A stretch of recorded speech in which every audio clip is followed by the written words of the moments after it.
أشهد أن لا إله إلا الله وحده لا شريك له وأشهد أن محمدا عبده ورسوله يا أيها الذين آمنوا اتقوا الله حق تقاته ولا تموتن إلا وأنتم مسلمون يا أيها الناس اتقوا ربكم الذي خلقكم من نفس واحدة وخلق منها زوجها وبث منهما رجالا كثيرا ونساء واتقوا الله الذي تساءلون به والأرحام إن الله كان عليكم رقيبا يا أيها الذين آمنوا اتقوا الله وقولوا قولا سديدا يصلح لكم أعمالكم ويغفر لكم ذنوبكم ومن يطع الله ورسوله فقد فاز فوزا عظيما فإن أصدق الحديث كتاب الله وخير الهدي هدي محمد صلى الله عليه وسلم وشر الأمور محدثاتها فإن كل محدثة بدعة وكل بدعة ضلالة وكل ضلالة في النار. Akhwati fillah, kaum muslimah, ibu-ibu rahimani wa rahimakumullah. Kita bersyukur kepada Allah tabaraka wa taala atas segala limpahan nikmat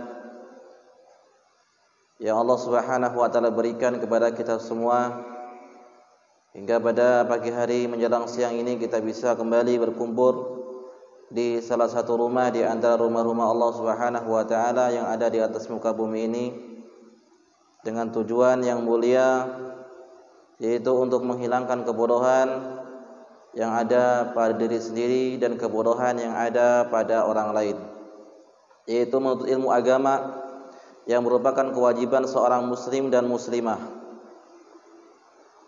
Maka di antara tanda kebaikan seorang itu, yang diinginkan kebaikan oleh Allah Subhanahu wa taala adalah Allah Subhanahu wa taala memahamkan baginya urusan agama.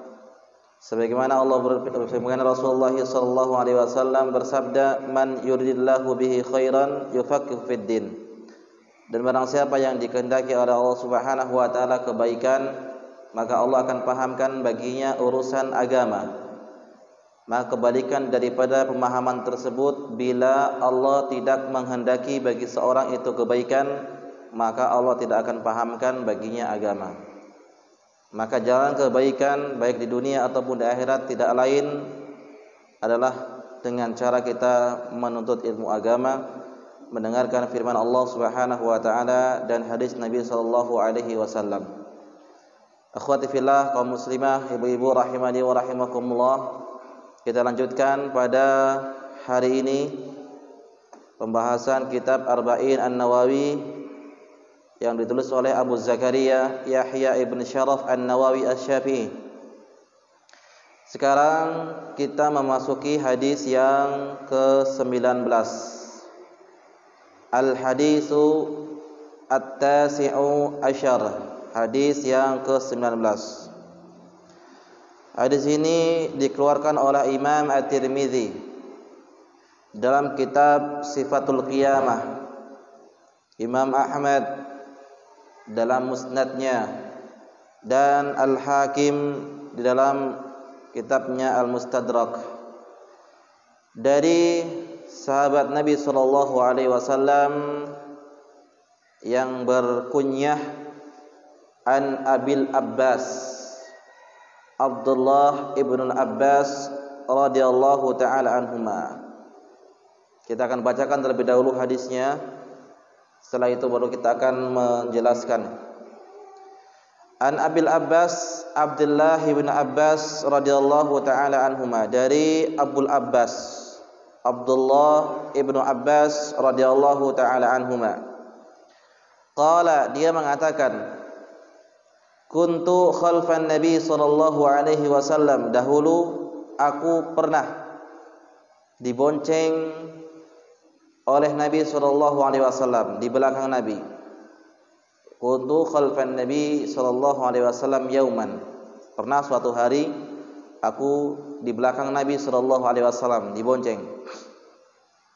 Lalu Rasulullah sallallahu alaihi wasallam bersabda ya gulam, wahai anak kecil, inni uallimuka kalimatin, aku akan mengajarimu beberapa perkara.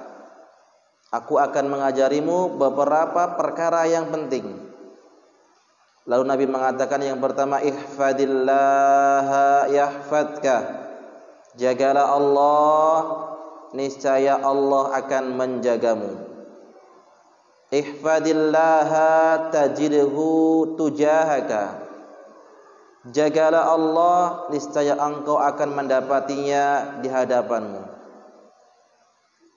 Kemudian Nabi mengatakan lagi, idza sa'alta fas'alillah. Kalau kau meminta, minta langsung kepada Allah. Wa idza sta'anta fasta'in billah. Dan apabila engkau meminta pertolongan, mintalah langsung pertolongan langsung kepada Allah Subhanahu wa taala. Wa'lam, ketahuilah, kata beliau, annal ummata, seandainya umat ini, seluruh umat yang ada di atas muka bumi ini, seluruhnya, lau ijtama'at, bersatu padu, ala an yanfa'uka bi syai'in, untuk memberikanmu manfaat. Ya, seandainya seluruh umat yang ada di atas muka bumi ini, seluruh manusia bersatu padu untuk memberikanmu manfaat dengan sesuatu, lam yanfa'uka illa bi syai'in qad kataballahu lak, maka mereka semuanya itu tidak bisa memberikanmu manfaat kecuali apa yang telah Allah takdirkan untukmu. Kemudian Nabi mengatakan lagi, wa in ijtama'u ala ayyadurruka bi syai'in, dan jika seluruh manusia ini bersatu padu untuk mencelakakanmu dengan sesuatu. Kalau yang pertama tadi bersatu padu untuk memberimu manfaat. Yang kedua, kalau semuanya bersatu padu untuk mencelakakanmu, ya, merugikanmu, menzalimimu atau mengambil hakmu, lam yadurruka illa bi syai'in qad kataballahu alik, maka yakinlah semuanya itu mereka tidak bisa memberikanmu mudarat, tidak bisa mencelakakanmu kecuali apa yang telah ditakdirkan oleh Allah Subhanahu wa taala kepadamu. Rufi'atil aqlam wa jaffatis suhuf. Pena-pena telah diangkat, lembaran-lembaran telah kering. Hadisnya diriwayatkan oleh Imam Tirmizi, wa qala, dia mengatakan hadisun hasanun sahihun. Wa fi riwayatin ghairi Tirmizi, dan hadis yang lain selain daripada Al-Imam At-Tirmizi, Rasulullah sallallahu alaihi wasallam mengatakan, ihfadillaha tajidhu amamaka.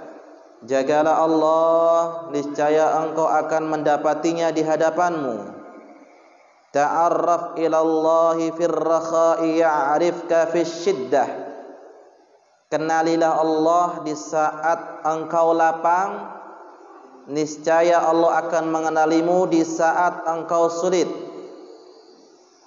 Wa'lam, ketahuilah, anna man akhta'aka lam yakun liyusibaka, apa saja yang luput darimu, yang meleset darimu, pasti tidak akan menimpamu.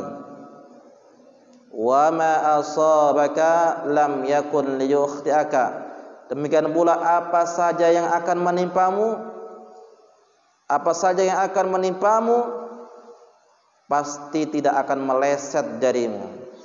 Wa alam anna nasra ma'as sabr, ketahuilah bahwasanya pertolongan itu bersama dengan kesabaran. Wa annal farja ma'al karbi, dan jalan keluar itu bersama dengan kesusahan. Ya, di mana ada kesusahan, pasti di situ ada jalan keluar. Wa anna ma'al usri yusran, dan bersama kesulitan di situ pasti ada kemudahan. Akhwati fillah, kaum muslimah rahimani wa rahimakumullah. Langsung kita akan menjelaskan hadis tersebut. Hadis ini diriwayatkan dari Rasulullah sahabat Abdul Abbas, kunyah nama aslinya Abdullah. Siapa Abdullah ini? Abdullah ibnu Abbas adalah anak paman Nabi. Ya, Nabi SAW punya paman yang bernama Abbas. Abbas ini punya anak namanya Abdullah. Ya, jadi Abdullah dengan Nabi itu sepupu, ya, sepupunya Rasul. Dan umurnya Abdullah ibnu Abbas dengan Rasul itu jauh sekali. Makanya Rasul memanggil dalam hadis tadi apa? Ya gulam, wahai anak kecil. Panggilan dan penuh kasih sayang. Jadi Abdullah ibnu Abbas ini adalah salah seorang sahabat Nabi yang banyak ilmunya. Ya. Dia punya anak namanya Abbas juga. Abdullah ibnu Abbas punya anak dikasih nama dengan nama bapaknya. Ya, Abdullah ibnu Abbas, kunyahnya Abdul Abbas. Sahabat yang kecil namun ilmunya sungguh sangat luar biasa banyaknya, ya. Termasuk ulamanya sahabat yang cerdas, yang paling semangat dalam menuntut ilmu, ya, sehingga pernah ditanya oleh seorang sahabat yang lain, bagaimana caranya engkau itu bisa dapatkan ilmu wahai Abdullah ibn Abbas? Maka ia mengatakan 3 syaratnya untuk mendapatkan ilmu. Bilisanin sa'ul wa qalbin aqul wa badanin ghairu malul. Ya, 3. Lisan yang banyak bertanya. Artinya bertanya sesuatu yang dia tidak pahami. Langsung bertanya kepada Rasulullah sallallahu alaihi wasallam atau langsung bertanya kepada sahabat yang senior tentang ilmu, bukan pertanyaan-pertanyaan yang tidak bermanfaat.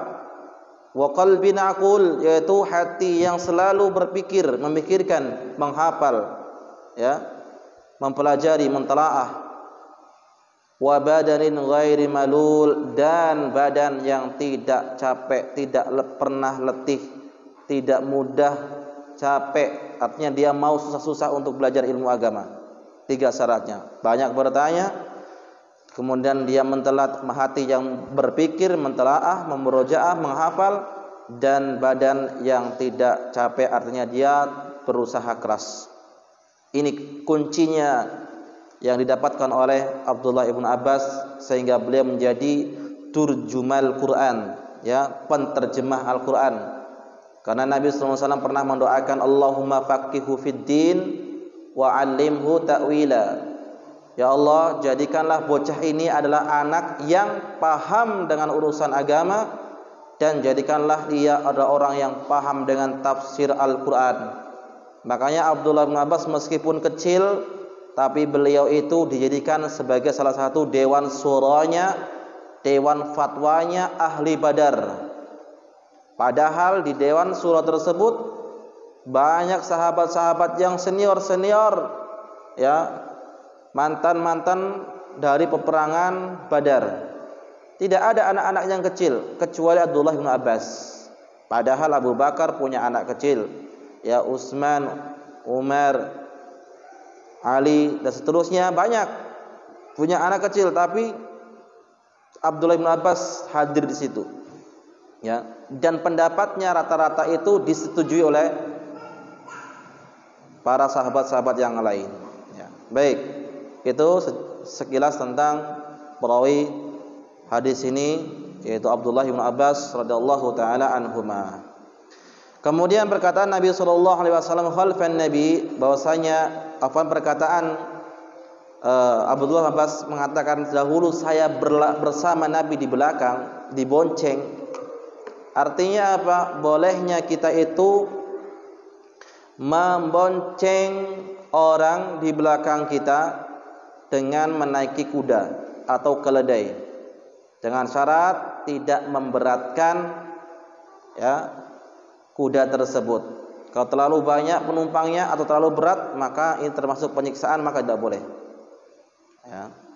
Dan ini diperbolehkan untuk membonceng para sahabat atau orang lain atau teman kita di belakang suatu tunggangan kuda atau kerbau atau sejenisnya, dengan syarat tidak boleh berlebihan.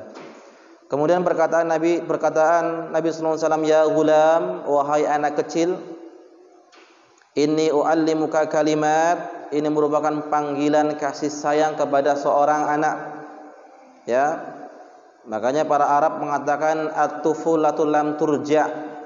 Anak-anak kecil itu, masa kanak-kanak itu tidak pernah kembali. Maka bagaimana kita bermuamalah dengan anak-anak kecil itu, insya Allah nanti besarnya dia akan ingat. Kalau kita waktu kecil anak-anak itu kita sayangi, suatu hari kalau kita sudah tua, dia yang akan menyayangi kita. Karena al-jaza'u min jinsil amal, balasan itu sesuai dengan amal perbuatannya. Kemudian perkataan Nabi sallallahu alaihi wasallam, uallimuka kalimat, aku akan mengajarimu kepada engkau wahai Abdullah bin Abbas. Ini menunjukkan bahwasanya Nabi itu biasa memulai pembicaraannya dengan sesuatu yang umum. Ya. Nabi tidak langsung menjelaskan ihfadillah ya yahfadka, tidak, tapi Nabi itu mengawali pembicaraannya dengan sesuatu yang umum, baru nanti setelahnya dijelaskan. Ini metode Nabi sallallahu alaihi wasallam dalam menyampaikan nasihat. Ya, dari yang umum kemudian setelahnya baru yang ke khusus. Kemudian yang selanjutnya, akhwati fillah rahimani wa rahimakumullah, perkataan Nabi sallallahu alaihi wasallam kepada Abdullah bin Abbas, ihfadillaha yahfadka, jagalah Allah, niscaya Allah akan menjagamu. Ya.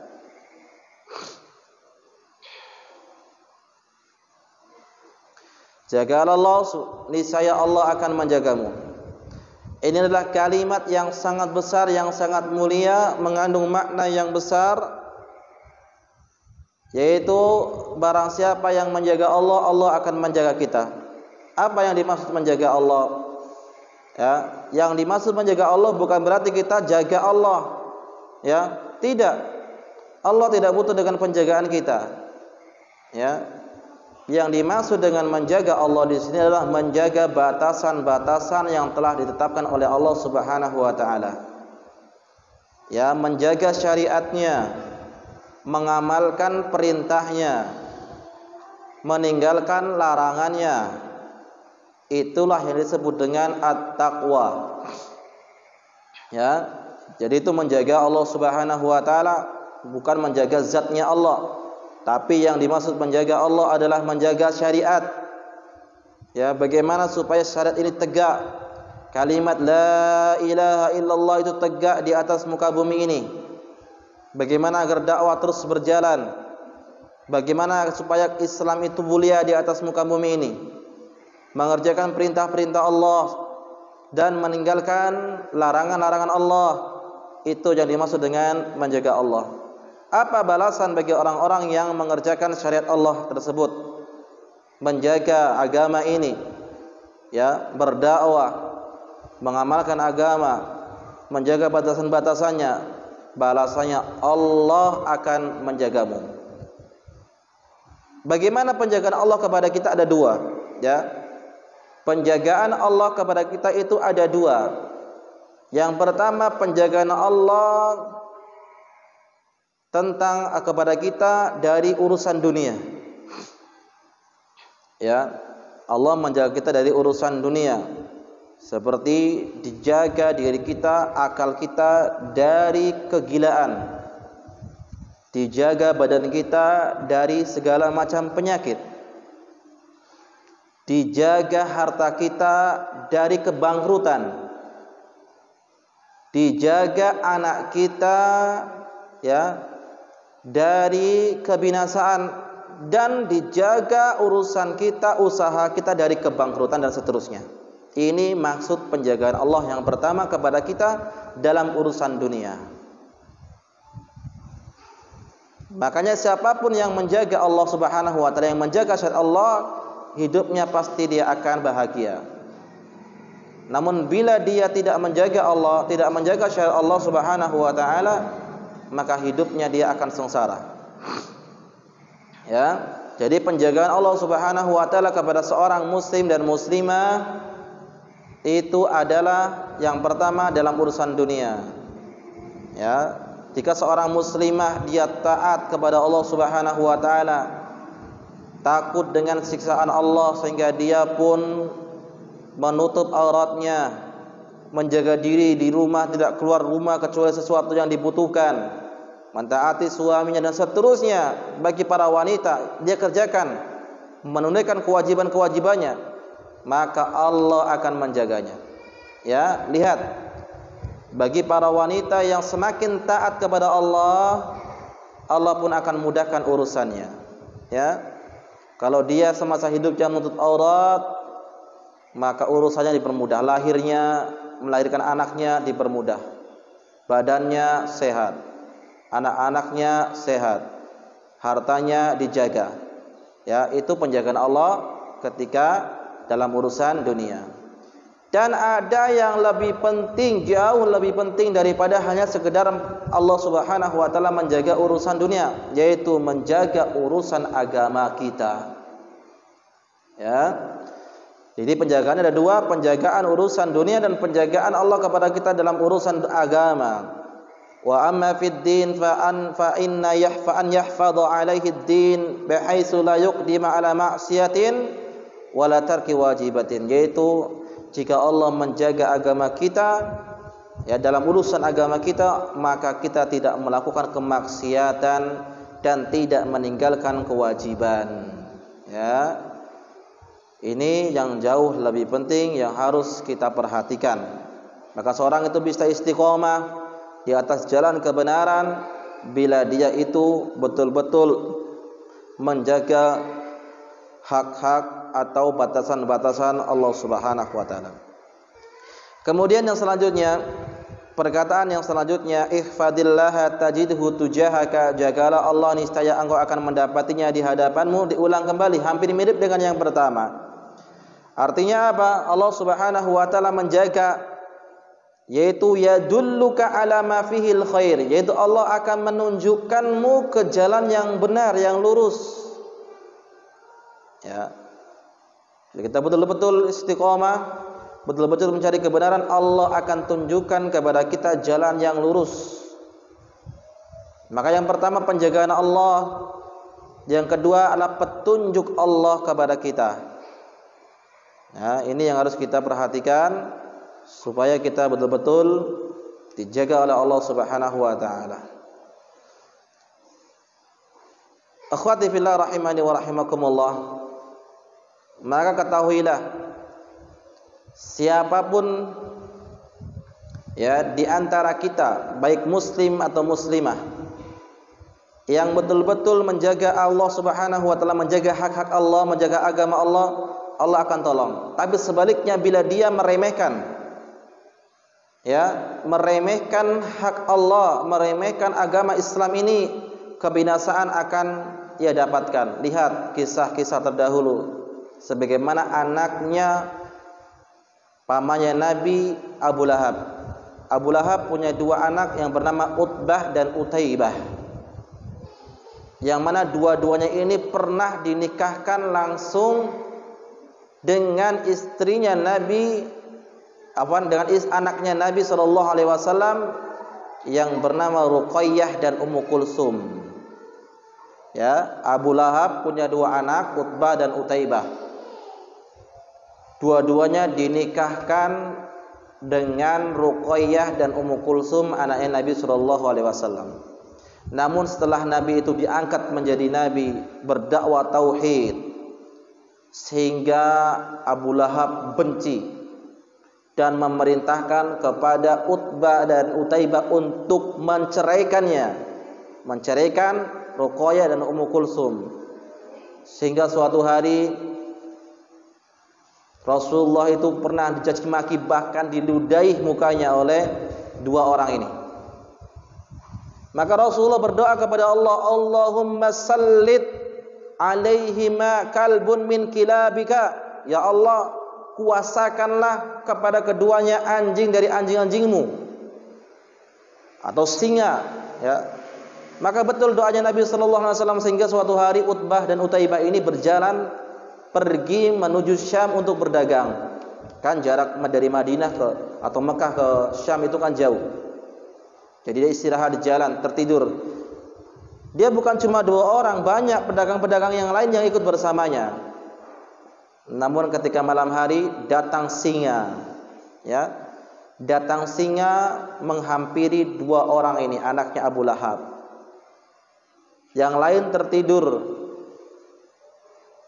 Yang lain tidak disentuh sedikit pun oleh singa tadi.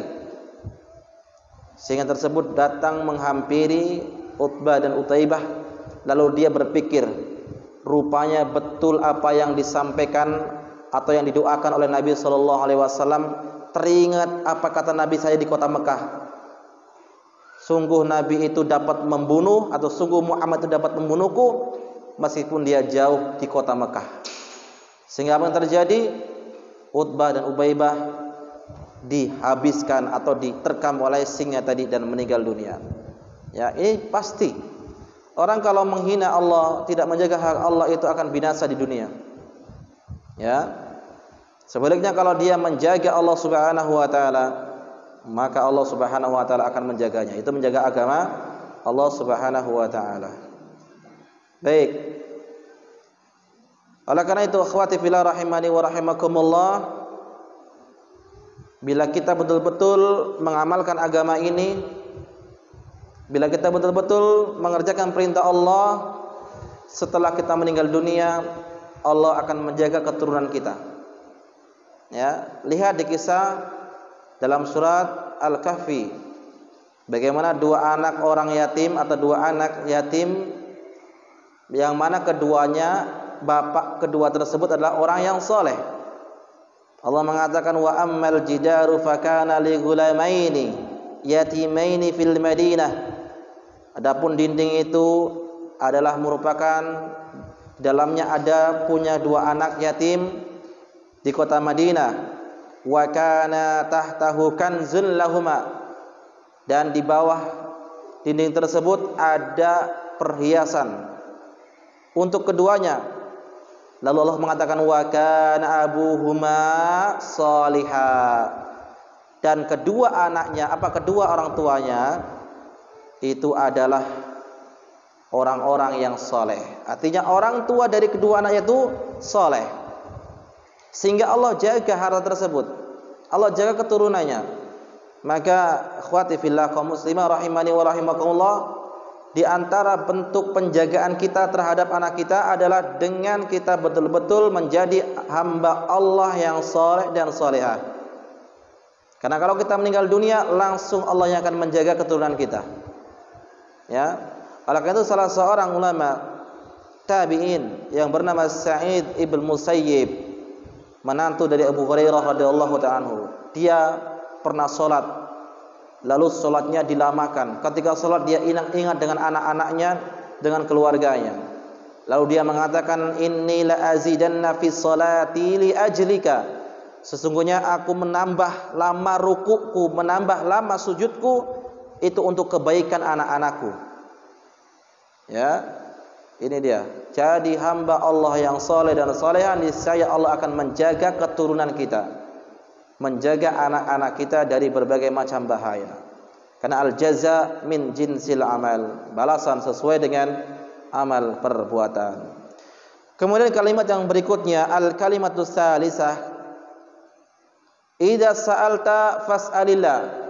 Apabila engkau meminta, mintalah kepada Allah tabaraka wa ta'ala Rabbul Izzati wal Jalalah. Jadi ini anjuran, perintah agar kita meminta kepada Allah, bukan meminta kepada makhluk. Karena makhluk itu kalau dimintai marah, tapi kalau Allah dimintai senang. Ya, justru kalau kita tidak mau meminta kepada Allah, Allah itu akan marah kepada kita. Makanya Allah mengatakan, ud'uni astajib lakum. Berdoa kepada aku, minta kepada aku akan kabulkan.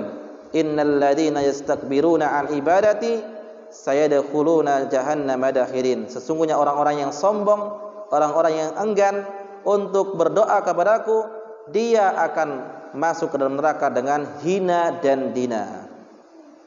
Jadi Allah dimintai semakin senang, tapi Allah jika tidak dimintai dia akan marah. Berbeda dengan manusia, bila dimintai dia akan marah. Kalau sekali dua kali mungkin wajar, tapi kalau setiap hari dimintai, nanti namanya kurang ajar. Ya, makanya seorang penyair mengatakan, la tas'alanna bani Adam hajatan. Jangan kau meminta kebutuhanmu kepada bani Adam, anak Adam. Ya, was'al alladhi abwahu la tahjub. Dan mintalah kepada Allah yang pintunya tidak pernah tertutup. Allahu yaghdabu in tarakta su'alahu. Allah akan marah bila engkau meninggalkan permintaan kepadanya. Wa bani Adam hina yas'alu yaghdabu. Dan bani Adam kalau dimintai dia yang akan marah, ya. Karena Allah Subhanahu wa ta'ala al-ghani, antumul fuqara. Allah itu adalah maha kaya, kalianlah yang fakir. Mintalah kepada Allah, bukan mintalah kepada manusia. Ya, sekaya-kayanya manusia, katakanlah di atas muka bumi ini ada orang yang paling kaya. Besok datang ke sana minta satu hari 1 juta. Hari berikutnya minta lagi 1 juta. Hari berikutnya minta lagi 1 juta. Setiap hari diminta 1 juta. Apa yang akan terjadi? Mungkin sudah diusir orang tersebut dari rumah. Berbeda dengan Allah Subhanahu wa ta'ala, bila setiap hari diminta semakin senang, menunjukkan akan kita butuh kepada Allah, menunjukkan kita itu betul-betul menghinakan diri kepada Allah Subhanahu wa ta'ala, dan alangkah indahnya menjadi hamba Allah, budaknya Allah yang menghinakan diri kepada Allah, bukan kepada manusia. Ya, baik. Kemudian selanjutnya, wa idasta'anta fasta'in billah. Kalau kau meminta pertolongan, mintalah pertolongan itu kepada Allah Subhanahu wa ta'ala. Ini yang harus kita perhatikan jamaah sekalian, kaum muslimah. Minta tolong kepada Allah Subhanahu wa ta'ala, karena minta pertolongan adalah ibadah. Bahkan Allah perintahkan kepada kita untuk membacanya dalam sehari semalam 17 kali minimal. Iyyaka na'budu wa iyyaka nasta'in. Hanya kepada Engkau ya Allah kami beribadah, dan hanya kepada Engkau ya Allah kami meminta pertolongan. Ya, digandingkan antara ibadah dan minta pertolongan, karena dua-duanya itu adalah ibadah. Artinya adalah kepadamu ya Allah, atau kami tidak beribadah kecuali kepadamu, dan kami tidak meminta pertolongan kecuali kepada Engkau ya Allah Subhanahu wa ta'ala. Jadi minta tolong kepada Allah Subhanahu wa ta'ala atau bertawakal kepada Allah. Tawakal ini masalah muslimin rahimani wa rahimakumullah, merupakan ibadah yang agung, yang besar. Makanya para ulama seperti Abul Aliyah rahimallahu taala mengatakan, man tawakkal 'ala Allahi hadah, atau man tawakkal 'ala Allahi kafah. Barang siapa yang bertawakal kepada Allah, Allah akan penuhi segala kebutuhannya, kecukupannya. Dan ini pasti, karena Allah mengatakan, wa man yatawakkal 'ala Allahi fahuwa hasbuh. Dan barang siapa yang bertawakal kepada Allah, Allah akan cukupi kebutuhannya. Ya, lihat kisah-kisah yang para nabi. Nabi Ibrahim alaihissalam. Siapa yang tidak kenal dengan Nabi Ibrahim? Abul Anbiya, bapaknya para nabi. Beliau Nabi Ibrahim ketika mau dibakar di api yang menyala-nyala, datang malaikat Jibril memberikan bantuan. Ya Ibrahim, alakal hajah, apakah butuh bantuan? Maka apa jawaban Nabi Ibrahim? Hasbunallah wa ni'mal wakil. Cukuplah bagi Allah itu penolong kami, dan dialah sebaik-baik penolong. Ya. Padahal sudah di saat-saat yang genting Nabi Ibrahim mau dibakar di api. Namun tidak bagi Nabi Ibrahim. Beliau tetap mengatakan hasbunallah wa ni'mal wakil. Cukup bagi kami Allah sebagai penolongku, dialah sebaik-baik penolong. Apa yang terjadi ketika Nabi Ibrahim hanya bertawakal kepada Allah Subhanahu wa ta'ala, menggantungkan hidupnya matinya kepada Allah? Maka Allah katakan kepada api, ya naru kuni ya bardau wa salaman ala Ibrahim. Wahai api, jadilah engkau itu dingin dan berilah keselamatan kepada Nabi Ibrahim. Itu dia balasannya. Jadi Allah selamatkan Kalau orang-orang yang bertawakal kepada Allah Subhanahu wa taala, maka api tidak bisa membakar Ibrahim karena dia bertawakal kepada Allah. Demikian pula Nabi Yunus alaihissalam bertawakal meminta kepada Allah, padahal Nabi Yunus itu ditelan ikan paus di kegelapan lautan yang dalam, di kegelapan malam hari, di kegelapan dalam perut ikan paus, meminta kepada Allah Subhanahu wa taala, la ilaha illa anta subhanaka inni kuntu minadz zalimin. Allah keluarkan dia dari ikan paus. Demikian Nabi sallallahu alaihi wasallam dijaga oleh Allah Subhanahu wa taala ketika orang-orang musyrikin mengepung rumahnya. Nabi mau dibunuh. Namun Allah selamatkan beliau keluar dari rumah tanpa diketahui sedikit pun oleh orang-orang musyrikin. Ya. Jadi meminta kepada Allah Subhanahu wa taala. Kemudian selanjutnya, wa'lam anna al-ummata law ijtama'at 'ala an yanfa'uka bi syai'in lam yanfa'uka illa bi syai'in qad kataballahu lak. Ketahuilah, seandainya umat Islam atau seluruh manusia ini secara umum bersatu padu untuk memberimu manfaat, maka sekali-kali tidak bisa memberikanmu manfaat kecuali apa yang telah ditetapkan oleh Allah Subhanahu wa taala.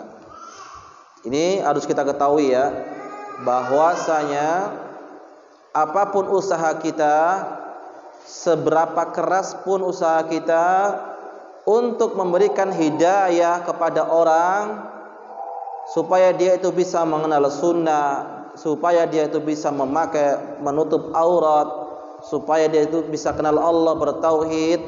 Kalau Allah tidak berkehendak, maka tidak akan bisa. Ya. Sebagaimana kisah-kisah terdahulu, seperti kisahnya pamannya Nabi SAW yang bernama Abu Thalib. Abu Thalib itu adalah orang yang paling dekat dengan Nabi, satu rumah membentengi Nabi dari keburukan dan gangguan orang-orang musyrikin kafir Quraisy, menolong dakwah Nabi, membantunya, melindunginya. Namun di akhir hidupnya apa yang terjadi? Ketika Nabi mendatanginya seraya mengatakan, ya ammi, qul la ilaha illallah kalimatun uhajju bika ilallah. Wahai Abu Thalib pamanku, ucapkanlah kalimat la ilaha illallah, satu kalimat yang aku bisa berhujah di hadapanmu. Namun beliau tidak mau, sehingga beliau mati dalam keadaan kekafiran. Bersedih Nabi SAW, sedih karena pamannya enggak bisa masuk Islam. Maka turunlah firman Allah Subhanahu wa taala, innaka lan tahdi man ahbabta walakinnallaha yahdi man yasha. Sesungguhnya engkau tidak bisa memberikan hidayah kepada orang yang kau cintai, namun Allah memberikan hidayah bagi orang yang kau kehendaki. Nabi menginginkan Abu Thalib untuk masuk Islam, tapi Allah tidak menginginkan. Justru Allah menginginkan Salman Al-Farisi yang jauh dari kota Persia, dari Persia jauh-jauh datang ke Madinah untuk Islam kepada Nabi SAW. Ya. Jadi meskipun kita bersatu padu usaha kita untuk memberikan manfaat kepada orang, orang tersebut tidak bisa mendapatkan manfaat dari kita kecuali apa yang telah ditetapkan oleh Allah. Kita memberikan dia hidayah, mengajari dia untuk dapat kenal sunnah, tidak bisa kecuali dia mendapatkan hidayah dari Allah Subhanahu wa taala. Maka jangan kita putus asa, kemudian kita menyerah dan tidak lagi berdakwah, tidak lagi menasihatinya. Semua butuh proses. Kisah anaknya Nabi Nuh alaihissalam. Nabi, seorang nabi. Bagaimana anaknya? Apakah anaknya taat juga kepada ayahnya seperti ayahnya? Tidak. Ternyata anaknya pun pembangkang. Makanya ketika terjadi banjir yang besar, Nabi Nuh memanggil anaknya, ya bunayya irkam ma'ana. Wahai anakku, masuklah bersama kami di atas kapal. Menolak anaknya, sehingga anaknya pun tenggelam di banjir yang besar pada saat itu. Nabi Lut alaihissalam, Nabi Lut, bagaimana istrinya? Apakah istrinya itu taat sebagaimana Nabi Lut? Tidak juga. Makanya Allah mengatakan, wa daraballahu masalan lil ladzina kafaru imra'ata nuhin wa imra'ata lut. Kanata tahta, dalam surat Tahrim ya, jelaskan bahwasanya Allah mempermisalkan kedua orang yang kafir, yaitu istrinya Nabi Lut dan anaknya Nabi Nuh alaihissalam, keduanya dimasukkan ke dalam neraka. Ini seorang nabi tidak bisa memberikan hidayah. Nabi, bagaimana dengan kita yang manusia biasa? Ya, maka kita tugasnya adalah menyampaikan. Semua itu butuh proses dan harus kita terus mendakwahkan, memberikan manfaat, meskipun itu yang menentukan adalah Allah Subhanahu wa taala. Kemudian yang selanjutnya, yang sebaliknya, walau tatama'u ala an yadurruka bi syai'in lam yadurruka illa bi syai'in qad kataballahu alaik. Dan jika seluruh manusia ini, katakanlah satu kampung buatan besar ini, bersatu padu untuk menghancurkan Masjid Qurtubi ini, katakanlah seperti itu, mereka tidak bisa untuk menghancurkan kecuali sesuatu yang telah ditetapkan oleh Allah Subhanahu wa taala. Maka terus berdakwah, jalan terus, jangan takut. Meskipun banyak orang-orang kafir, meskipun banyak orang-orang yang tidak senang dengan kita, jalan. Ya, kita mau dihina sebagai orang teroris, tidak cinta NKRI, ya, eksklusif, karena menutup diri, gak mau keluar rumah. Jangan pedulikan orang lain. Bismillah, jalan. Kita cari ridho Allah, bukan cari ridho manusia. Ini harus kita pahami.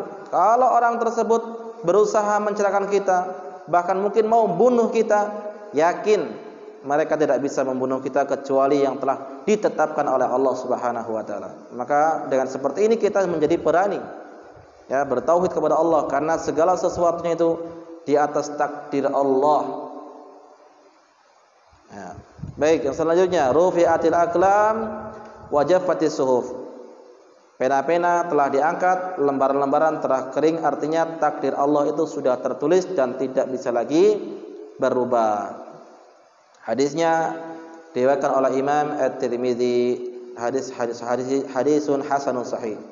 Di dalam riwayat yang lain selain daripada Imam Tirmidzi, Nabi mengatakan, ta'arraf ilallahi fir rakha'i ya'rifka fi syiddah.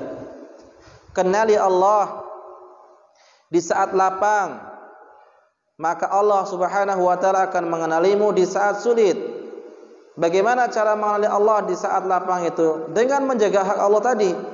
Di saat badan kita sehat, kita semangat beribadah, menuntut ilmu, mengaji, bersedekah. Di saat uang kita masih banyak, kita bersedekah segala macam, ya. Maka di saat terjadi kesulitan, Allah akan menolong kita. Ini sudah pasti janji Allah Subhanahu wa taala, ya. Wa ma'na ta'aruf ila Allah azza wa jalla, yang dimaksud dengan mengenal Allah itu artinya apa? Dengan mentaati Allah Subhanahu wa taala.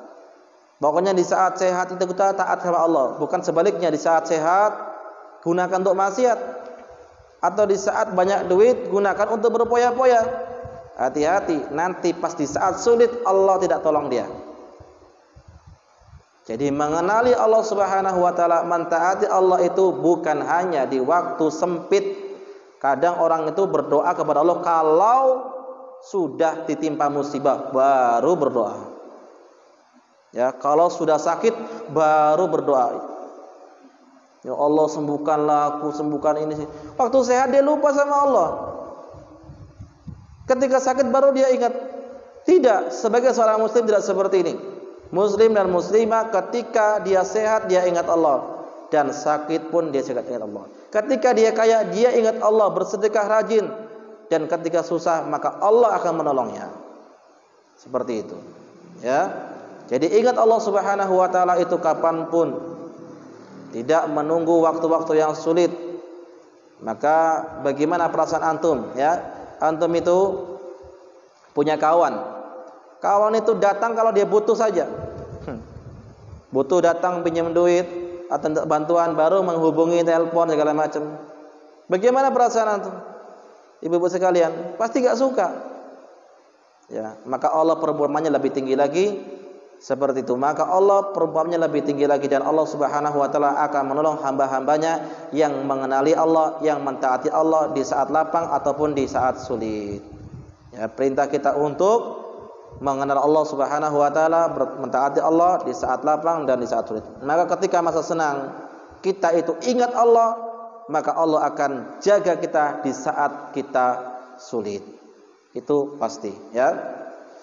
Kemudian yang selanjutnya, wa alam anna man akhta'aka lam yakun yusibaka. Ketahuilah bahwasanya apa yang luput darimu, apa yang meleset darimu itu tidak akan menimpamu, ya. Sama dengan tadi, ya, seperti orang yang bersatu padu ingin memudaratkanmu, kalau enggak terjadi enggak bakal terjadi. Sama dengan ini, apa yang meleset darimu yang tidak akan mengenaimu pasti tidak akan mengenaimu. Contoh, banyak virus sekarang ini tersebar di mana-mana, di dunia seluruhnya. Jutaan manusia kena, bahkan yang terinfeksi, bahkan ada yang meninggal. Tapi alhamdulillah dengan pertolongan Allah kita masih bisa selamat, ya, enggak terkena virus. Alhamdulillah, nikmat Allah yang besar. Atau ketika seorang itu sedang berkendaraan, naik mobil atau naik motor, tabrakan, jebret. Ada keluarganya, ada anaknya, ada istrinya, ada ayahnya, bapak ibunya celaka, luka-luka. Rupanya anaknya selamat, bayi yang kecil selamat, ya. Itu dia. Kalau Allah tidak menjadikan dia celaka, tidak bisa celaka. Sama seperti misalnya ada orang yang berusaha untuk menikahi si fulana, sudah sangat senang, atau dia ada orang yang berpacaran sampai tahunan. Kalau bukan jodohnya, enggak bakal jadi jodohnya, enggak bakal menikah. Ya, maka wa'lam annama akhta'aka lam yakun lisabaka. Apa yang tidak akan menimpa padamu atau apa yang meleset darimu tidak akan menimpa kepadamu, ya. Sakit, virus, kecelakaan, segala macam, ya, kalau Allah masih menjaga kita tidak bisa kita celaka. Namun sebaliknya di sini, wa ma asabaka lam yakun liyukhti'aka, dan apa yang akan menimpamu tidak akan ada orang yang bisa untuk menghindarkan dari musibah tersebut. Ya, jika Allah sudah berkehendak menimpakan virus kepadamu, pasti kena. Meskipun kau harus pakai masker 10 lapis katakan, ya. Pakai baju anti apa itu virus, pakai sepatu boot, pakai helm segala macam. Tapi kalau Allah sudah menakdirkan kena, ya pasti kena. Seperti itu. Bagaimana usaha kita menjaga rumah kita dari maling, dikunci, digembok, dikasih CCTV? Kalau sudah saatnya masuk maling, ya pasti masuk maling. Seperti itu, ya. Jadi ini takdir Allah Subhanahu wa taala. Dengan seperti ini kita akan menjadi hamba-hamba yang tenang, tidak gelisah. Namun ingat, yang tadi kalau yang kedua, kalau Allah menimpakan musibah, tidak ada seorang pun yang bisa menghalanginya. Nanti jangan salah paham atau salah mengambil kesimpulan. Ya sudah, nggak apa-apa. Kan kalau nggak mati juga nggak bakal mati. Kalau belum saatnya mati, akhirnya apa? Yaudah, saya merokok sajalah. Kan kalau nggak saatnya mati nggak mati juga. Nah, ini salah mengambil kesimpulan. Bukan berarti kalau kita bukan saatnya mati terus kita malah menyeburkan diri kita kepada bahaya. Karena rokok itu banyak bahayanya. Dari ilmu kesehatan, secara kesehatan itu semua sepakat, ilmuwan sepakat, ijma sepakat, ya, ijma para ilmuwan kesehatan baik yang muslim ataupun yang kafir mengatakan rokok itu berbahaya. Itu secara kesehatan. Secara ekonomi juga sama, itu membuang-buang harta. Bagi seorang suami yang masih merokok, ini hati-hati. Yang harusnya dia gunakan untuk memberikan belanja kepada anak istrinya, lupa dia pakai, akan ditanya oleh Allah Subhanahu wa taala. Ya. Jadi seperti itu. Bukan berarti kita menyeburkan diri kita kepada perbuatan yang membahayakan, karena Nabi mengatakan la darara wala dirar. Jangan kalian membahayakan diri kalian atau membahayakan orang lain. Jangan nanti kita sok hebat, ya, kan saya sudah belajar tauhid. Pokoknya kalau nggak mati nggak bakal mati. Akhirnya apa? Dia datang ke kebun binatang, buka kandang singa, masuk ke kandang singa, seraya mengatakan, wa ma asabaka wa ma wa'lam anna man akhtaaka lam yakun liyuftiaka. Kalau Allah tidak bisa, kalau Allah menakdirkan kita enggak mati, enggak bakal mati. Coba aja masuk ke kandang singa. Kalau enggak diterkam, ya. Ya, bukan seperti itu maksudnya. Kita harus ada usaha. Ada usaha, ada ikhtiar. Bagaimana supaya rumah itu enggak kemalingan, ya dikunci. Adapun kalau sudah kemalingan, ya qadarullah. Bagaimana kalau kita supaya tidak terkena virus, ya kita pakai masker segala macam. Tapi kalau sudah kena, ya qadarullah. Seperti itu maksudnya. Ada usaha, ada ikhtiar. Tidak meninggalkan sebab-sebab. Ya. Baik. Yang selanjutnya, wa'alam anna nasra ma'as sabra. Ketahuilah bahwasanya pertolongan itu bersama dengan kesabaran. Apapun pertolongannya. Orang belajar, kalau dia mau ditolong oleh Allah Subhanahu wa taala, dia harus sabar dalam belajarnya. Orang berusaha mencari nafkah, berjualan segala macam, kalau dia mau ditolong dia harus bersabar. Ya, orang buka usaha yang lain, kalau dia mau ditolong Allah harus bersabar. Jangan langsung tiba-tiba langsung besar, enggak, semua butuh proses. Dan itu harus dilalui dengan kesabaran. Ya. Atau ketika kaum muslimin berperang dengan musuh, kita harus bersabar kalau mau ditolong oleh Allah. Makanya Nabi mengatakan la tatamannaul liqa'al adu. Jangan kalian itu berharap bertemu dengan musuh. Jangan dicari musuh itu. Kadang-kadang sebagian kita kan enggak cari musuh wala, ya. Jangan dicari musuh. Was'alullah al-afiyah, minta kepada Allah untuk kesehatan, keselamatan. Fa idza laqitumuhu, tapi kalau kalian sudah bertemu, fasbiru, bersabarlah. Fa innal jannata tahta dhilalis suyuf, karena surga itu di bawah kilatan-kilatan pedang. Ya, seperti bersabar. Mau didik anak kita juga harus sabar. Didik anak kadang susah dididik, ya harus sabar. Ya, tanamkan kesabaran, latih kesabaran ini. Baik, yang selanjutnya, wa annal faraja ma'al karbi, bahwasanya pertolongan itu jalan keluar bersama dengan adanya kesulitan. Kalau kita menghadapi kesulitan hidup, ya, ekonomi, yakin di antara kesulitan itu ada kemudahan, pasti ada jalan keluar. Ada masalah, pasti ada cara untuk menyelesaikannya. Ada kesulitan, pasti ada cara untuk mendapatkan kemudahannya. Jadi kita jangan hanya mikirkan sulit terus, pasti ada jalan-jalan keluar. Ya, yakin. Makanya di antara jalan keluar supaya kita mendapatkan pertolongan Allah, dimudahkan urusannya, bertakwa kepada Allah Subhanahu wa taala. Ya. Kemudian wa annal ma'al usri yusra, dan bersama kesulitan itu ada kemudahan. Ini sesuai dengan firman Allah Subhanahu wa taala dalam surah Asy-Syarh, fa inna ma'al usri yusra. Inna ma'al usri yusra. Diulang. Ayat kelima yang keenam itu mirip. Bedanya yang pertama itu ada fa inna. Fa inna ma'al usri yusra. Sesungguhnya bersama kesulitan ada kemudahan. Diulang lagi, inna ma'al usri yusra. Maka bersama kesulitan ada kemudahan.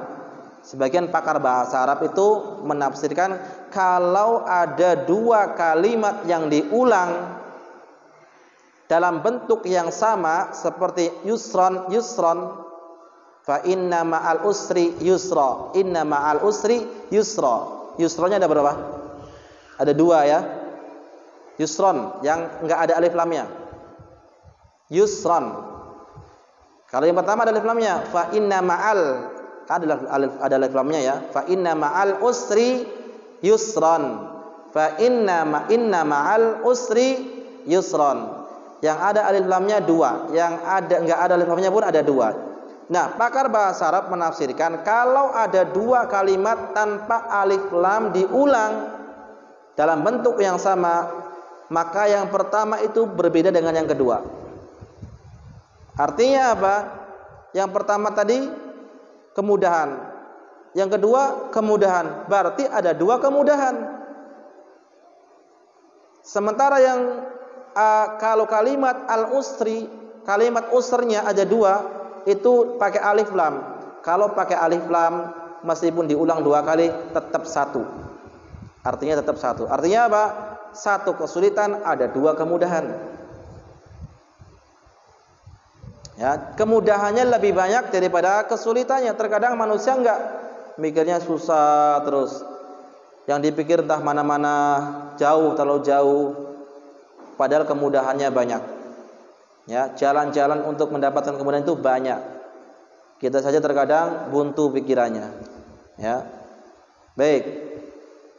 Jadi di antara kesulitan itu ada kemudahan. Faidah-faidah dari hadis tersebut. Yang pertama, ahamiyatu hadhil wasaya, pentingnya wasiat ini, ya. Ini wasiat yang sangat penting. Ibu-ibu bisa wasiatkan kepada anaknya nanti, ya, di rumah wasiatkan, jaga Allah, Allah akan menjagamu. Apa maksud jaga Allah? Jaga hak-hak Allah, jaga batasan-batasan Allah. Ya, engkau harus menjadi orang yang taat kepada Allah Subhanahu wa taala, niscaya Allah pun akan menjagamu. Urusan dunia dijaga, urusan akhiratnya pun dijaga. Ya, ini penting diwasiatkan. Kemudian pula faedah yang kedua adalah bolehnya kita untuk membonceng orang lain di atas tunggangan keledai ataupun kuda, ya, atau kerbau dalam satu tunggangan. Boleh selama tidak memberatkan. Karena Nabi sallallahu alaihi wasallam pernah membonceng Mu'adz bin Jabal. Nabi pernah membonceng Usamah bin Zaid bin Harisa. Nabi pernah membonceng Fadl bin Abbas.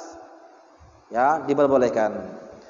Di antara faedah yang selanjutnya adalah memanggil seseorang dengan panggilan yang lemah lembut, ya, seorang anak dipanggil dengan panggilan kasih sayang. Seperti tadi Nabi mengatakan, ya gulam, wahai anak kecil, ya, panggilan yang kasih sayang. Dan yang ketiga, yang selanjutnya, yang keempat adalah husnu ta'limin Nabi, bagusnya metode Nabi dalam mengajarkan ilmu kepada sahabatnya. Lihat, Nabi mulainya dengan apa? Yang umum tadi, inni u'allimuka kalimat, aku akan mengajarimu beberapa kalimat. Kalau orang disebutkan kan nanti dia akan apa? Dia akan terdiam, memikirkan, siap-siap. Ya, contohnya, wahai fulan, aku akan ngajarimu beberapa perkara. Kan akan timbul apa? Seperti itu, ya.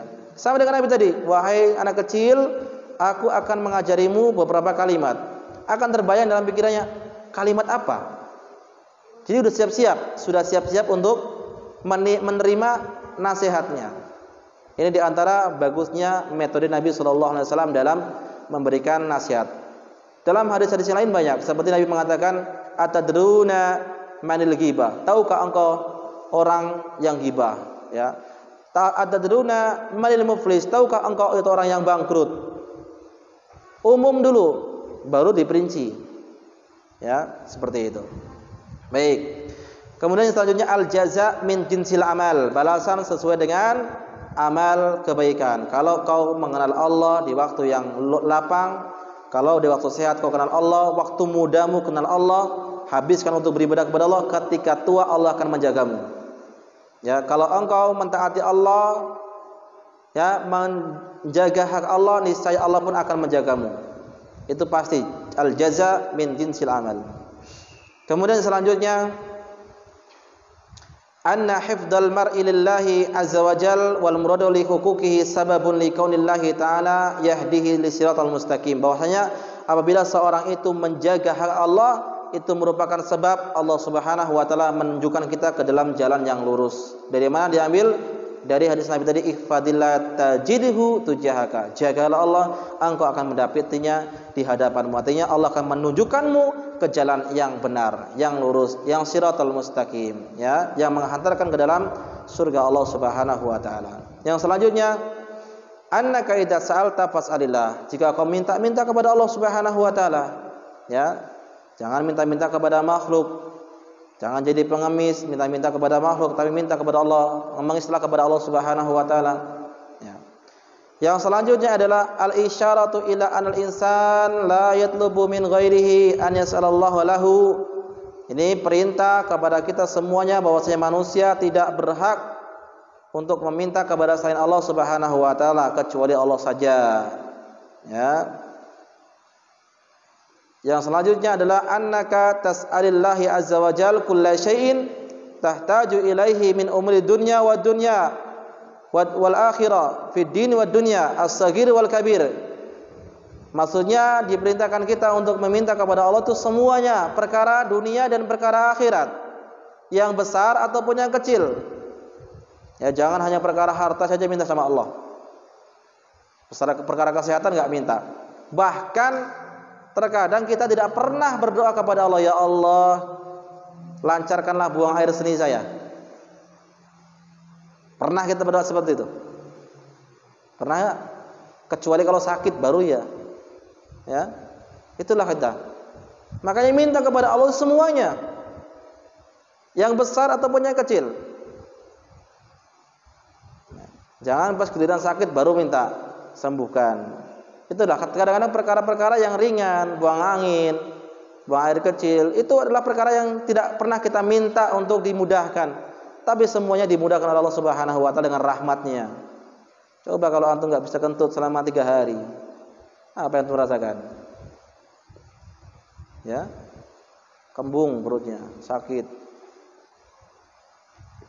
Makanya di sini disebutkan dalam hadis diriwayatkan Imam Tirmizi dalam kitab Ad-Da'awat, bab yas'alal hajah mahma saghirat. Meminta kepada Allah meskipun itu dalam hal yang sepele. Nabi mengatakan liyas'ala ahadukum rabbahu hajatahu kulluha. Hendaknya seorang itu meminta kepada Allah Subhanahu wa taala kebutuhannya semuanya. Mau enggak habis beras minta kepada Allah, ya Allah berasku habis. Ya, habis minyak goreng, ya Allah minta minyak gorengku habis itu. Bukan berarti nanti langsung turun datang dari langit beras itu, enggak. Nanti akan dimudahkan jalannya untuk mendapatkan beras, ya. Orang habis minyak goreng langsung minta kepada Allah, minta minyak goreng saya habis. Bukan berarti langsung turun minyak goreng, enggak, tapi Allah akan mudahkan jalannya kita bisa mendapatkan minyak goreng tersebut. Ya. Semuanya diminta kepada Allah. Gula habis minta kepada Allah. Ya, kopi habis minta kepada Allah. Popok habis minta kepada Allah. Semakin diminta kan semakin senang Allah. Beda sama manusia. Ya. Kenapa di sini disebutkan? Sebenarnya setiap hamba, setiap orang itu meminta kebutuhannya kepada Allah Subhanahu wa taala, meskipun perkara sepele, sampai pun putus tali sendal di antara kalian, mintalah kepada Allah.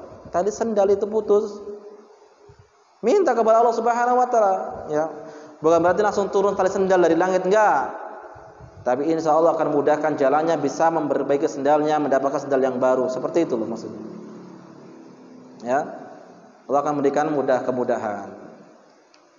Jadi mintalah kepada Allah Subhanahu wa taala dalam perkara-perkara yang besar atau yang kecil, baik dalam urusan dunia dan akhirat, terlebih lagi dalam urusan agama ini. Minta kepada Allah untuk istiqomah di atas jalan yang kebenaran, hidayah, petunjuk, ya, agar kita sampai kepada surga Allah Subhanahu wa taala. Kemudian selanjutnya, anna talabal auni la yakunu illa minallah. Meminta pertolongan itu tidak bisa kecuali hanya kepada Allah Subhanahu wa taala. Ya, minta pertolongan harus kepada Allah Subhanahu wa taala. Baik di saat genting, dia senang, ataupun di saat sulit. Terlebih lagi di saat sulit. Karena Allah mengatakan wa in yamsaskallahu bidurrin fala kashifa lahu illa huwa. Dan jika Allah menimpakan musibah kepada seseorang, tidak ada yang bisa mengentaskan kecuali Allah Subhanahu wa taala. Yang selanjutnya, yang ke-12, alla yubalil insan bil alam madama ala haq. Seorang itu enggak usah peduli dengan apapun yang terjadi. Ya, orang itu mau bilang apa terserah. Orang itu mau ngapain sama kita terserah. Kita fokus saja beribadah kepada Allah selama kita di atas kebenaran. Ya. Antum pernah lihat ada burung elang itu? Burung elang itu terbang tinggi. Di atas burung elang itu ada burung kecil. Kalau enggak salah namanya burung varen, ya. Kalau enggak salah namanya. Itu burung elang itu burung varen tersebut itu satu-satunya burung yang berani mematuk burung elang. Padahal burung elang kan memangsa ya. Tapi itu burung kecil tuh, berani di atas ya ada. Antum lihatlah kalau ada burung elang itu biasanya ada burung kecil di atasnya itu. Naik di atas punggungnya, lalu dia matuk-matuk kepalanya. Apa yang dilakukan burung elang? Apakah dia balas matuk? Enggak peduli, dia terbang terus. Bahkan dia naik tinggi ke atas. Semakin tinggi, akhirnya burung yang kecil tadi susah bernapas. Dan akhirnya dia melepaskannya. Maksudnya apa? Kalau kita itu benar, di jalan kebenaran tetap fokus, nggak usah pedulikan apa kata orang lain. Nanti dia sendiri yang akan mundur, teratur. Ya, bosan nanti dia. Kalau dia ngomongin kita terus, nggak mungkin tiap hari ngomong kita. Bosan sendiri. Orang tuh benci sama kita, ya benci kan nggak terus-terusnya. Ya. Seperti itu maksudnya. Kita fokus, selama kita dalam kebenaran, kita tetap fokus. Ya, apa yang kita lakukan, yang kita kerjakan untuk Allah Subhanahu wa taala, tidak peduli komentar manusia, pujian manusia, cacian manusia, ya enggak peduli, terserah. Yang penting saya ibadah kepada Allah, saya mengharapkan pahala dari Allah Subhanahu wa taala. Seperti di rumah tangga kita juga mungkin ada keluarga yang belum kenal sunnah, ada yang masih baru-baru kenal sunnah, ada yang sudah kenal sunnah. Ada yang memang satu keluarga aja satu saja yang kenal sunnah. Ketika dia menikah, akhirnya dimusuhi sama keluarga lainnya. Tetap saja nggak usah pedulikan, tidak masalah. Tetap kita jalin hubungan baik sama mereka. Kita berjalan terus, ya jangan pedulikan caciannya atau permusuhannya kepada kita, nggak usah pedulikan. Yang penting kita berbuat baik, menghadapkan pahala dari Allah Subhanahu wa taala. Insyaallah dengan seperti itu kita nggak meladeni, ya Allah akan berikan hidayah kepada mereka semuanya. Tunjukkan akhlak yang mulia kepada keluarga tersebut. Ya. Jadi seperti itu. Yang selanjutnya, annal aqlamul maqadir qad rufi'at. Maksudnya adalah bahwasanya pena-pena yang diperintahkan untuk menulis takdir telah diangkat oleh Allah Subhanahu wa taala. Jadi Allah Nabi mengatakan, ya katabal inna awwala ma khaliqa al-qalam. Sesungguhnya yang pertama kali diciptakan adalah pena. Lalu pena dikatakan uktub, tulislah. Wa ma aktub, apa yang harus saya tulis ya Allah? Uktub maqadir al-khalqi hatta taqumus saah. Tulislah takdir-takdir para makhluknya, ya yang akan terjadi sampai hari kiamat. Jadi sampai sekarang ini adanya virus corona itu sudah takdir Allah. Sudah tertulis ribuan tahun, bahkan 50.000 tahun sebelum penciptaan langit dan bumi sudah ditulis. Yang hadir sekarang ini ada berapa? Sudah ditulis oleh Allah Subhanahu wa taala. Yang hadir di antara kita ini ada yang ngantuk, sudah ditulis oleh Allah Subhanahu wa taala. Ya. Seperti itu. Sudah tertulis, lembaran-lembarannya sudah kering. Ya. Baik. Yang selanjutnya, inayatullahi tabaraka wa taala bil taqdir wa anna kulla syai'in maktub. Perhatian Allah Subhanahu wa taala dengan takdir dan segala sesuatu telah tertulis, tercatat dan tidak berubah. Ya. Innallaha azza wa jalla kataba maqadir khalqi qabla an yakhluqas samawati wal ard bi 50 alfasanatin. Sesungguhnya Allah Subhanahu wa taala menciptakan takdir-takdir atau menulis takdir-takdir para hambanya sebelum penciptaan langit dan bumi 50.000 tahun. Ya. Ini dia. Yang selanjutnya adalah faedah yang selanjutnya, annaka idza hafidallahi wajadtahu amamaka wa sabar kalam 'alaiha. Itu sudah saya jelaskan tadi, enggak boleh jelaskan. At-ta'arruf ila Allah fi ta'atin fir ra'i wa wasiha. Mengenali Allah Subhanahu wa taala dengan mentaatinya di dalam waktu-waktu yang lapang dan waktu-waktu atau badan yang sehat, maka Allah akan menolong kita, mengenali kita di saat kita dalam keadaan sulit ataupun dalam keadaan sakit. Yang selanjutnya, anahu yang bagi insan iktanamul faragha warraha'i wal amal saleh. Wajib bagi seorang manusia untuk menggunakan waktu luangnya, ya, waktu bahagianya untuk beramal saleh. Ya, jangan nanti kalau sudah banyak musibah baru dia bertaubat. Usahanya gagal, jual belinya bangkrut, panennya gagal panen, baru dia kembali sholat. Ya, jangan seperti itu. Ya, harus mengenal Allah Subhanahu wa taala baik dalam keadaan senang ataupun dalam keadaan sempit. Kemudian selanjutnya, anal insana lahu ahwal. Manusia itu berbeda-beda keadaannya. Ada yang dia hidupnya bahagia, ada yang hidupnya itu sengsara, ada yang senang, ada yang sedih, terus berubah-ubah. Dan itu pun bergantian, roda itu terus berputar. Ya. Hari ini kita mungkin jadi orang yang hebat, belum tentu besok kita jadi orang yang hebat. Hari ini kita jadi orang kaya, belum tentu besok jadi orang kaya. Ya, berputar terus. Makanya jangan ketika kita mampu kita merendahkan yang di bawah, enggak. Ya. Baik, yang selanjutnya wujubul imani bil qada wal qadar. Wajibnya kita beriman dengan takdir Allah Subhanahu wa taala. Ya, apa-apa yang terjadi ini adalah takdir Allah. Kita mau apapun takdir Allah Subhanahu wa taala, ya. Makanya kalau kita harus sudah iman dengan takdir, kita tenang. Orang semuanya sudah ditakdirkan sama Allah, ya. Baik. Kemudian selanjutnya al-bisyaratul 'azimah lis-sabirina wa an-nasra muqarrir lis-sabri. Itu kabar gembira bagi yang orang-orang yang mau bersabar, bahwasanya pertolongan Allah itu akan turun kepada orang-orang yang mau bersabar, ya. Dan selanjutnya adalah annan nasra ma'as sabar, pertolongan Allah itu bersama dengan kesabaran. Telah jelas tadi, ya. Makanya Allah ceritakan dalam Al-Qur'an surah Al-Baqarah 214, am hasibtum an tadkhulul jannah wa lamma ya'tikum masalul ladina khalu min qablikum. Apakah kalian itu mengira akan masuk surga? Ya. Dan tidaklah datang kepada kalian perumpamaan-perumpamaan orang sebelum kalian, masathumul ba'sa wad-dharra wa zulzilu, yaitu mana orang sebelum kalian itu ditimpa dengan kesusahan, kefakiran, kemelaratan, penyiksaan, kegoncangan, hatta yaqular rasul, sampai Rasul mengatakan, ya, walladzina amanu ma'ahu, dan orang-orang yang beriman kepadanya mengatakan, mata nasrullah, kapan pertolongan Allah turun? Sebelum kita, ma'asyiral muslimin akhwati fillah, itu banyak dahulu itu yang mempertahankan agamanya itu disiksa. Seperti kisahnya keluarganya Ammar bin Yasir.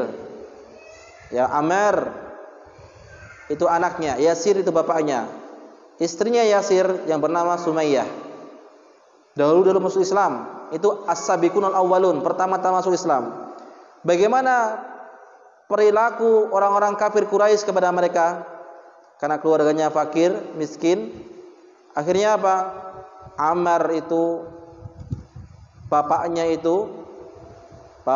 dimasukkan ke dalam kuali, ya, yang berisi minyak yang panas atau air yang panas, mati di atas kuali. Sementara ibunya Ammar yang bernama Sumayyah itu kemaluannya ditusuk dengan pelepah kurma, mati. Dan Ammar ini hampir saja juga meninggal dunia, namun Allah selamatkan. Sudah dicekek, sudah disiksa, sampai dia itu diperintahkan untuk mencaci maki Nabi.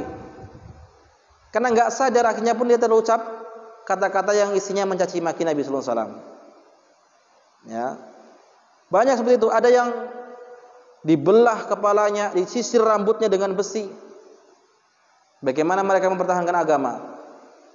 Ya, jadi mereka bersabar. Makanya Allah mengatakan, apakah kalian itu menyangka bisa masuk surga tapi belum datang kepada kalian seperti apa orang yang dahulu rasakan.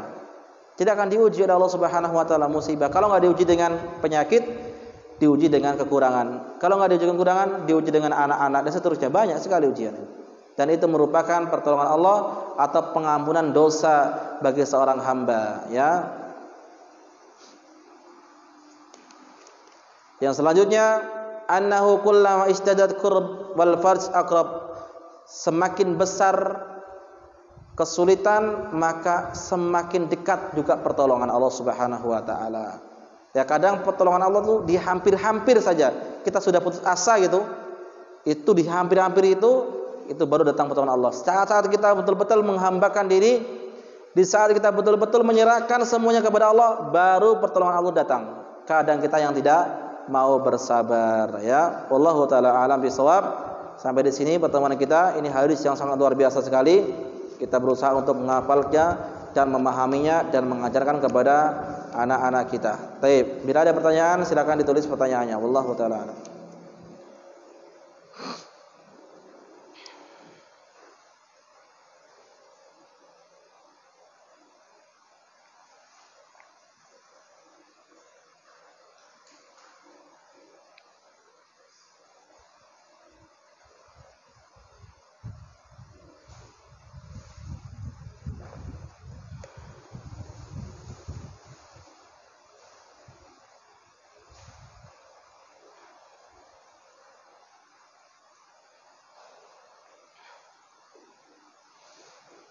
Baik, tidak ada. Kalau tidak ada kita cukupkan sampai di sini. Semoga apa yang kita bahas bisa bermanfaat, kita pahami ya, dan kita bisa amalkan di dalam kehidupan kita sehari-hari, menjadi bahan renungan bagi kita. Dan insyaallah kita akan lagi bertemu biidznillah taala setelah Ramadan. Karena ini pertemuan terakhir sebelum Ramadan, maka kita berdoa kepada Allah Subhanahu wa taala supaya semoga Allah Subhanahu wa taala mempertemukan kita dengan bulan yang mulia, bulan yang diberkahi oleh Allah Subhanahu wa taala, bulan Ramadan, dan kita keluar dari bulan Ramadan dalam keadaan diterima semua amal ibadah kita. Wa sallallahu nabiyana Muhammadin wa alihi washabihi ajmain. Subhanakallahumma bihamdika asyhadu an la ilaha illa anta astaghfiruka wa atubu ilaik. Assalamualaikum warahmatullahi wabarakatuh.